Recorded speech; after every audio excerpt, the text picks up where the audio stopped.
बिस्मिल्लाहिर्रहमानिर्रहीम। अस्सलाम वालेकुम माय डियर स्टूडेंट्स, कैसे हैं आप सब। उम्मीद करता हूं कि आप सब खैरियत से होंगे और घरों में महफूज होंगे। स्टूडेंट, जैसा कि आप जानते हैं कि गवर्नमेंट ऑफ पाकिस्तान ने कोविड-19 के वजह से जो फ़ैसला किया उसके मुताबिक आप लोगों की क्लासेस अब दोबारा से ऑनलाइन स्टार्ट होंगी। क्योंकि हमारा कोर्स जो है वो काफ़ी हद तक कंप्लीट हो चुका है, तो अब हम लोग पेपर्स की तैयारी के लिए अपने सब्जेक्ट इंडस्ट्रियल केमिकल प्रोसेस 1 की रिवीजन स्टार्ट करते हैं। तो चलते हैं पहले चैप्टर की तरफ। पहले चैप्टर में हम लोगों ने जो चीज़ डिस्कस की है वो है सबसे पहले आप लोगों की बुक इंडस्ट्रियल केमिकल प्रोसेस का इंट्रोडक्शन। तो इंडस्ट्रियल केमिकल प्रोसेस क्या चीज़ है जी। Under this topic we will discuss about the technique that how the raw material are processed economically into useful product. तो इंडस्ट्रियल केमिकल प्रोसेस का introduction क्या है कि इस सब्जेक्ट के अंदर हम लोग इस चीज़ को डिस्कस करते हैं किस तरह आप लोग अपने ख़ाम माल को प्रोसेस करके एक खातर खा फ़ायदे वाला जो प्रोडक्ट है उसको तैयार करते हैं। Actually this subject is the combination of set of operation, some one physical in nature and some required chemical change. Basically क्या करते हैं इंडस्ट्री के अंदर आप लोगों को पता है कि फ़िज़िकल चेंज भी होते हैं और केमिकल चेंजेस भी होते हैं। तो इस सब्जेक्ट के अंदर हम इंडस्ट्री में होने वाले तमाम ऑपरेशन, चाहे वो फ़िज़िकल हैं या चाहे वो केमिकल हैं, उनको हम लोग इसके अंदर सब्जेक्ट के अंदर डिस्कस करते हैं। तो वो करने से पहले सबसे पहले हमें पता होना चाहिए कि यूनिट प्रोसेस और यूनिट ऑपरेशन ये क्या चीज़ें हैं। क्योंकि इंडस्ट्री के अंदर दो ही किस्म के ऑपरेशन होते हैं, या फ़िज़िकल होते हैं या केमिकल होते हैं। तो उनको यूनिट ऑपरेशन कहा जाता है, यूनिट प्रोसेस कहा जाता है। तो यूनिट ऑपरेशन की क्या डेफिनेशन होगी कि the set of operation use during the manufacturing process which are physical in nature and required no chemical reaction are called unit operation.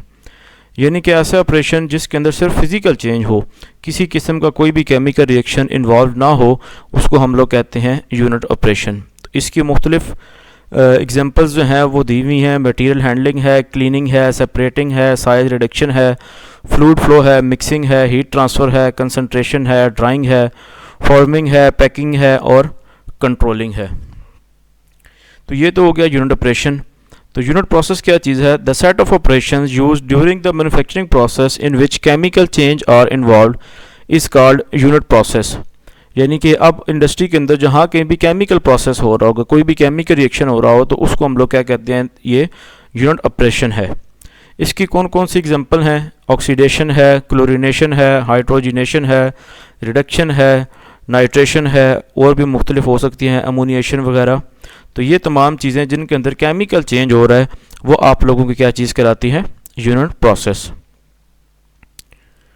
उसके बाद फिर हमें पता होना चाहिए कि प्रोसेस क्या होता है और प्रोसेस की टाइप्स कितनी होती हैं। तो सबसे पहले प्रोसेस की डेफिनेशन हम देखते हैं कि a particular method of manufacturing generally involve a number of steps और ऑपरेशन।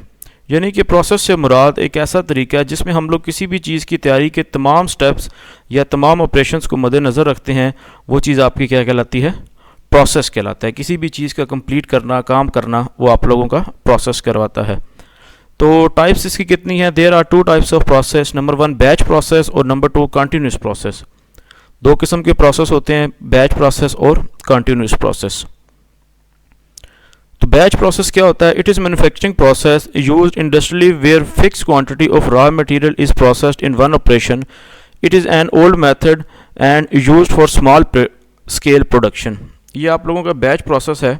इसमें क्या होता है कि आप लोगों का कोई किसी भी चीज़ की आप लोगों ने प्रोडक्ट तैयार करना है, तो उसकी एक फ़िक्स क्वांटिटी को आप लोग किसी भी वेसल के अंदर डालते हैं जिसमें आप लोगों ने प्रोडक्ट तैयार करना हो। उसके बाद वो आप लोगों का जब तक प्रोडक्ट उसमें से निकाल ना लिया जाए वेसल के अंदर से, तब तक आप उसके अंदर दूसरा प्रोडक्ट नहीं तैयार कर सकते, दोबारा से प्रोडक्ट उसके अंदर नहीं तैयार कर सकते। ये बहुत पुराना मेथड है और कम स्मॉल स्केल प्रोडक्शन के लिए ये मेथड इस्तेमाल किया जाता है। जैसे आप लोग ये देख सकते हैं कि डायग्राम कि आप लोगों के पास मोटर लगी हुई है, आप लोगों ने कोई भी अपना सैंपल है उसको आप लोगों ने इसके अंदर इंटर किया और उसके बाद मोटर को ऑन कर दिया और इसकी मिक्सिंग स्टार्ट कर दी है। तो मिक्सिंग स्टार्ट होने के बाद जब आप लोगों का प्रोडक्ट तैयार हो जाएगा, जब तक आप उस प्रोडक्ट को निकाल नहीं लेंगे तब तक आप लोग इसके अंदर और मटेरियल डालकर नेक्स्ट प्रोडक्ट आप लोग तैयार नहीं कर सकते। तो ये चीज़ आप लोगों की कहलाती है बैच प्रोसेस। इसके बहुत से डिसएडवांटेजेस हैं। कौन कौन से। स्मॉल स्केल प्रोडक्शन है, हाई लेबर कॉस्ट है, हाई एनर्जी लॉसेस हैं, chance to waste large quantity of material के ज़ाया होने का खदशा है इसमें। Process condition can not be control, process conditions को आप लोग कंट्रोल नहीं कर सकते। Cost per unit of product is high, जो आप लोगों का प्रोडक्ट तैयार होता है उसकी कॉस्ट जो है वो काफ़ी ज़्यादा होती है। Product quality does not remain uniform, जो भी आप लोगों का प्रोडक्ट तैयार होता है उसकी जो क्वालिटी है वो सेम नहीं रहती, वो चेंज होती रहती है। फिर दूसरी चीज़ है आपकी continuous process. It is manufacturing process use industrially for large scale production where the raw material are processed in expensive equipment for a fixed time under strictly control condition without any interruption और break. यानी continuous process नाम से जा रहा है कि आप लोगों का लगातार प्रोसेस होता जा रहा है कि आप लोगों की जो रॉ मटेरियल है उसको आप लोग किसी भी वेसल के अंदर, किसी भी इक्विपमेंट के अंदर इंटर करते जा रहे हैं और कंटिन्यूसली आप लोगों का प्रोडक्ट तैयार होता जा रहा है, तो ये आप लोगों का प्रोसेस कंटिन्यूस प्रोसेस कहलाता है। जैसे ये डिस्टिलेशन कॉलम दिया हुआ है, यहाँ से आप लोगों का क्रूड पेट्रोलियम इसके अंदर इंटर होता जा रहा है और आप लोग जो भी उसका टेम्परेचर रिक्वायर्ड है उस पर उसके वेपर डिस्टिलेशन कॉलम के अंदर से सेपरेट होते जा रहे हैं। ये प्रोसेस आप लोगों का कंटिन्यूस प्रोसेस होता है, इसके अंदर किसी भी किस्म की कोई ब्रेक नहीं ली जाती। तो इसके बहुत से एडवांटेजेस हैं। It is a modern method, large scale production, process condition remain under control, propeller control, less change to waste material, इसमें आप लोगों का मटेरियल ज़ाया नहीं हो सकता, less labour cost, cost per unit of product is less, product quality remain uniform.